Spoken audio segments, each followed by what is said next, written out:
Today we're going to talk about how to make your guitar sound like a cello. So I'm about to switch to a pedal board view and I'll show you all the pedals I'm using and the settings for each. But even if you don't have any of the exact gear I've got, you should be able to replicate it and get in the ballpark with your own gear. So the first thing I'm using is a 2012 American Standard Strat with fat 50 pickups. Amazing sounding guitar. And specifically, I've got the neck middle pickup selected. I'm also using a little bit of reverb for my DAW.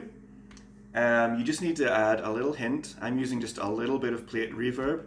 It just kind of gives it that resonance like you're in the room, like a concert hall. So just before we switch to the pedal board, I can tell you that the main ingredient you're going to need is an octave pedal. I'm currently using the Electro Harmonix Micropog.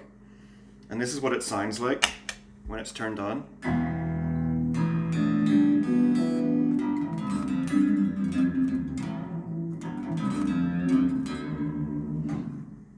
So you can hear already you've got a really great kind of wooden bass tone. This is actually the tone that inspired me to go for a cello sound because it already sounds like it's 75% of the way there. But we don't want a good cello tone, we want a great cello tone. So we're going to have a look at the pedals that get at that extra little bit of the way there. But if you wanted to stop there with just an octave pedal and a little bit of reverb and some volume swells, you can already get into cello territory just by doing that. So let's switch to the pedal board view and see exactly what's going on here. Okay, so the first pedal we have added here is the Micropog.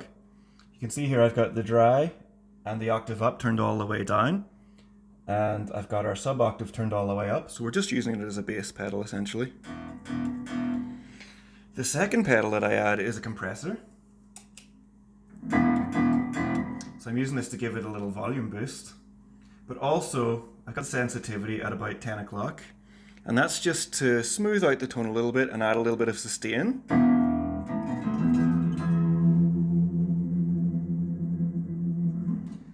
And that's especially important once we add the next pedal in, which is the secret ingredient, and that is fuzz.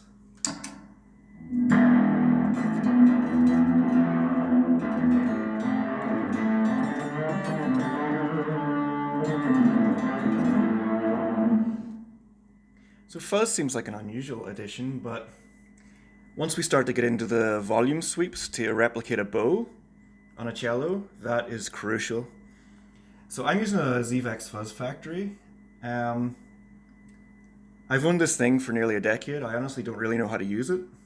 If anybody wants to explain to me in layman's terms how to use this thing, please let me know in the comments or drop me a link to a video. But I got this tone by just fiddling with the knobs essentially to get it exactly where I wanted. For those who don't use a Zvex, we've got knobs for volume, noise gate, compression, drive, and stability. I also have the stability turned up almost full because it seems to even things out a little bit better. But for those of you who are going to try and replicate this with a different kind of fuzz, that's kind of what the fuzz is like, kind of a Velcro-y kind of fuzz. So you can try and get there with your own fuzz.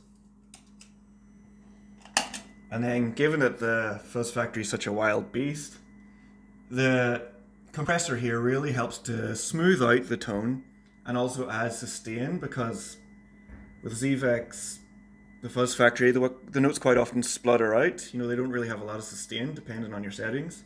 So this really helps even that out.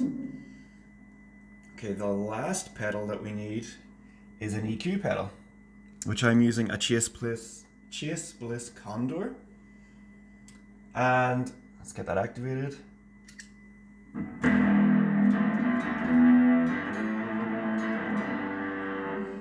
That really helps to bring out the mids and get that wooden tone coming out more. So I've got a little bit of a bass boost, a mids boost. If you're using a regular EQ pedal, if you go for around, it's going to be different depending on your guitar and the gear you're using, but you're going to want to bring out around sort of the 2 to 3K range. So you can experiment to taste, see if you can get it where you like it. And I've also got a low pass filter here on its most resonant setting here. rolled off almost to noon, and that fairly helps with the tone as well.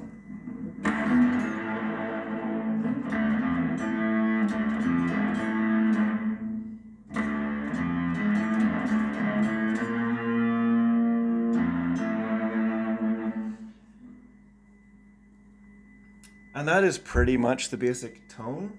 If you don't have an EQ pedal at all, or you don't have EQ on your DAW, it's not a deal breaker to get this tone, but it does help, especially when you get in with the bow sweeps with the volume swells. The EQ and the fuzz are what really makes that sound good. So the last thing then, once you've got, this is your basic cello tone already that we've got here.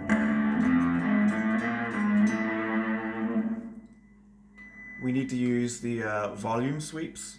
So you can do that with the volume pot, like I did in the intro. Or probably the way you'd have most control over it is with an expression pedal to control the volume. But what I'm actually doing here is using this Chase Bliss Condor, which can do tons of different things. It's also a preamp and a drive and a filter. You can make it be a tremolo or a phaser. And that's all because along the back here, on top, there are 16 dip switches, and depending on your combination of dip switches with the position of these knobs and these switches, you have so much control over the sound and the things that the pedal does. So what I'm doing here is I've got it to automatically ramp the volume when I press this pedal.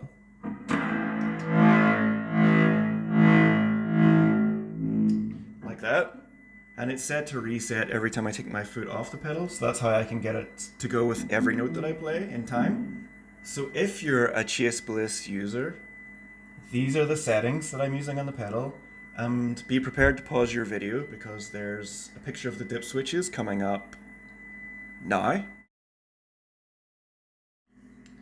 And now it means every time I press that hold pedal on the Condor, I'll get a volume swell.